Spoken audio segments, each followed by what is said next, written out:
DElEd तृतीय semester विज्ञान का पहला चैप्टर है विज्ञान और प्रौद्योगिकी का प्रभाव। इस वीडियो के माध्यम से जानेंगे कि हमारे देश के विकास में विज्ञान और प्रौद्योगिकी का क्या प्रभाव रहा और हमारे देश में विज्ञान और प्रौद्योगिकी के प्रभाव से क्या क्या क्रमिक विकास हुए। तो आइए जानते हैं प्रौद्योगिकी किसे कहते हैं। तो प्रौद्योगिकी को हम इस प्रकार परिभाषित कर सकते हैं कि विज्ञान एवं सिद्धांतों के अनुप्रयोग से जो मानव हित में संसाधनों का निर्माण हो रहा है, इन्हें ही हम प्रौद्योगिकी कह सकते हैं। अब इसी क्रम में आगे जानेंगे विज्ञान और प्रौद्योगिकी का मानव दैनिक जीवन में क्या प्रयोग हो रहा है। जैसा कि हम जानते हैं कि विज्ञान ने हमारे जीवन को बहुत प्रभावित किया है। हम जानते हैं कि इस रोज़मर्रा की ज़िंदगी में विज्ञान द्वारा दिए गए तकनीक का कितना योगदान है। विज्ञान ने मानव जीवन को कितना आसान, सरल और तेज़ बना दिया है। इन सभी बातों से हम सब वाकिफ़ हैं। इसी क्रम में आगे देखेंगे विज्ञान और प्रौद्योगिकी से मानव जीवन में परिवर्तन। जैसा कि हम सभी जानते हैं कि गैस सिलेंडर, कटे पेड़ की सिल्लियों को घसीट कर ले जाना पहले कितना मुश्किल हुआ करता था। ये सब विज्ञान की तो देन है कि आज हम कटे पेड़ की सिल्ली को और गैस सिलेंडर को ज़मीन पे पैर के माध्यम से कितने आसानी से ले जा सकते हैं। ये सब विज्ञान के सिद्धांतों की ही देन है। इसी क्रम में आगे जानेंगे विज्ञान की क्या क्या प्रमुख देन है। औद्योगिक के क्षेत्र में, जनसंचार के क्षेत्र में, कंप्यूटर, इंटरनेट, ईमेल, मोबाइल एवं स्मार्टफोन, कृषि के क्षेत्र में, ईंधन के क्षेत्र में, चिकित्सा के क्षेत्र में, शिक्षा के क्षेत्र में, युद्ध के क्षेत्र में, इन सभी बिंदुओं पर हम क्रमिक रूप से विस्तार रूप से चर्चा करेंगे। औद्योगिक क्षेत्र में हमारे देश में छोटे छोटे बड़े बड़े मशीनों का निर्माण हो रहा है। रेल इंजन, जहाज आदि हमारे देश में ही बनने लगे हैं। विमान, पनडुब्बी, टेलीविज़न, रेडियो आदि मनोरंजन के साधन प्रौद्योगिकी के कारण ही तो संभव हो रहा है। इसी क्रम में आगे जानेंगे जनसंचार के क्षेत्र में। जनसंचार के क्षेत्र में सबसे महत्वपूर्ण योगदान कंप्यूटर। जैसे कि हम जानते हैं कंप्यूटर एक इलेक्ट्रॉनिक डिवाइस है। कंप्यूटर के माध्यम से अनेक उपयोगी जटिल से जटिल कार्य किए जा रहे हैं। कंप्यूटर का उपयोग बैंक में, रेलवे में, कृषि में कहाँ नहीं हो रहा है, ये बताने की ज़रूरत नहीं है। इसी क्रम में आगे आएंगे इंटरनेट। कंप्यूटर की नई तकनीकी प्रणाली है इंटरनेट को नेटवर्क का जाल भी कहा जाता है। इंटरनेट की सहायता से हम हमारे देश में कहीं भी रहें और किसी भी देश में वीडियो कॉलिंग माध्यम से बात कर सकते हैं और इंटरनेट के माध्यम से अनेकों कार्य हो रहे हैं। ईमेल कंप्यूटर प्रणाली पर आधारित ही महत्वपूर्ण संचार माध्यम है ये। इसके माध्यम से सूचनाओं का आदान प्रदान किया जाता है। मोबाइल एवं स्मार्टफोन, इसके बारे में तो बताना ही नहीं है। रोज़ दो शब्द सुनने को मिल ही जाता होगा। खैर, कुछ इसके विषय में भी जान ही लेते हैं। तो ये भी कंप्यूटर का एक प्रणाली होता है।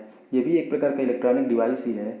इससे बात करने के अलावा अनेकों कार्य किए जा सकते हैं। जैसे सोशल मीडिया की सहायता से फेसबुक, व्हाट्सएप, इंस्टाग्राम, मैसेंजर आदि के द्वारा मम्मी पापा के पास बैठकर ही संदेशों का आदान प्रदान हो जाता है और उन्हें पता ही नहीं चलता है। आखिर ये विज्ञान का ही तो देन है।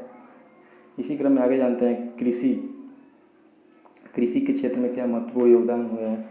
कृषि के क्षेत्र में अनेकों आविष्कार हुए हैं। जैसे अच्छे ट्रैक्टर का निर्माण हुआ, अच्छे हल का निर्माण हुआ, अच्छे ट्यूबवेल का निर्माण हुआ, कीटनाशक दवाइयों का निर्माण हुआ, उच्च कोटि के बीज बने, जिससे कृषि के क्षेत्र में एक व्यापक वृद्धि हुई। इसी क्रम में कृषि से संबंधित कुछ महत्वपूर्ण क्रांतियाँ जो थी उनको देखेंगे। हरित क्रांति, जिनके जनक माने जाते हैं एम.एस. स्वामीनाथन, भारत में ये फसल उत्पादन से संबंधित है। श्वेत क्रांति, जिसके जनक माने जाते हैं डॉक्टर वर्गीज कुरियन, श्वेत क्रांति दुग्ध उत्पादन से संबंधित है। पीली क्रांति जो तिलहन उत्पादन से संबंधित है। भूरी क्रांति जो उर्वरक उत्पादन से संबंधित है। नीली क्रांति जो मत्स्य उत्पादन से संबंधित है। आते हैं अगले पॉइंट पे, ईंधन के क्षेत्र में। जैसा कि हम सभी जानते हैं कि प्राचीन काल में ही ईंधन के रूप में पेड़ की पत्तियां, गोबर से तैयार उपले, कोयला, मिट्टी का तेल का उपयोग होता था, परंतु इनमें अधिक समय और श्रम लगता था। ये हम सभी जानते हैं। आज वर्तमान में पेट्रोल, डीजल, खाना पकाने के लिए वो एलपीजी ईंधनों का बड़े पैमानों पर प्रयोग हो रहा है। इसी के अंतर्गत सीएनजी, सोलर कुकर का भी अत्यधिक प्रयोग किया जा रहा है। चिकित्सा के क्षेत्र में हैजा, मियादी बुखार जैसे लाइलाज बीमारियों की नई नई दवाइयाँ खोजी जा चुकी हैं। हैजा, काली खांसी, पोलियो, टीबी की रोकथाम के लिए नई टीकों का विकास हो चुका है। ये सब तो खैर ठीक है, पर वर्तमान में जिसे पूरी दुनिया झेल रही है, जिसे लोग कोरोना के नाम से जान रहे हैं, इसका कोई इलाज आए तब तो हम भी माने। शिक्षा के क्षेत्र में हम देख रहे हैं कि नए नए स्कूलों में डिजिटलीकरण किया जा रहा है। विभिन्न प्रकार के उपकरण के माध्यम से बच्चों को पढ़ाया जा रहा है। युद्ध के क्षेत्र में जैसा कि हम जानते हैं कि कितने मिसाइलों का निर्माण हो चुका है, परमाणु बम बनाए जा चुके हैं, ताकि ये भविष्य में कभी युद्ध जैसी घटना हो तो इनका प्रयोग किया जा सके।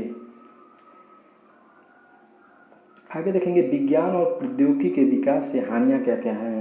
तो जैसा कि हम सभी जानते हैं कि उद्योग की संख्या बढ़ रही है, इससे निकलने वाले अपशिष्ट पदार्थ नदियों में जाते हैं, जिससे नदियाँ और तालाब प्रदूषित होता है, जिससे होता क्या है कि जीव जंतुओं पर बहुत ही बुरा प्रभाव पड़ता है। अगला, कृषि के लिए अनेक दवाइयों का प्रयोग हो रहा है, ये हम सभी जानते हैं, जो मानव को प्रत्यक्ष रूप से तो नहीं कर सकते पर अप्रत्यक्ष रूप से प्रभावित कर ही रहा है, ये आप माने या न माने। अगला है कि भूमि की उर्वरक क्षमता भी कम हो रही है। भाई जाहिर सी बात है, उर्वरक और दवाइयों का प्रयोग हो रहा है नए नए किस्म के, तो भूमि की उर्वरक क्षमता कम होगी। इसी क्रम में आगे मशीनों की अधिकता के कारण मजदूरों की आवश्यकता कम पड़ रही है। भाई जाहिर सी बात है, जहाँ 20 मजदूर काम करते थे वहाँ एक मशीन लगा दिया गया है और एक मजदूर को बैठा दिया गया है, वो अकेले संभाल रहा है। जंगलों की अंधाधुंध कटाई की जा रही है। जंगलों की अंधाधुंध कटाई से हमारे वातावरण को कितना नुकसान हो रहा है ये हम सभी जानते हैं, और हम इसका अंदाज़ा भी लगा सकते हैं। और ये सब जीव जंतुओं के लिए कितना नुकसानदायक है, हमारे वातावरण के लिए कितना नुकसानदायक है, भविष्य में हमारे लिए कितना नुकसानदायक साबित होगा, हम सभी इसका अंदाज़ा लगा सकते हैं। और इसी क्रम में अंत में ये है, आज के वर्तमान समय में मानव कितना आलसी हो गया है ये हम सभी जानते हैं। आज के वर्तमान समय में विज्ञान के द्वारा दिया गया है एक उपकरण जो ये तय करता है कि हमको कब सोना है, कब जगना है। धन्यवाद। आशा करता हूँ कि आपको ये वीडियो पसंद आया होगा और ये वीडियो परीक्षा में भी आपके लिए महत्वपूर्ण साबित होगा।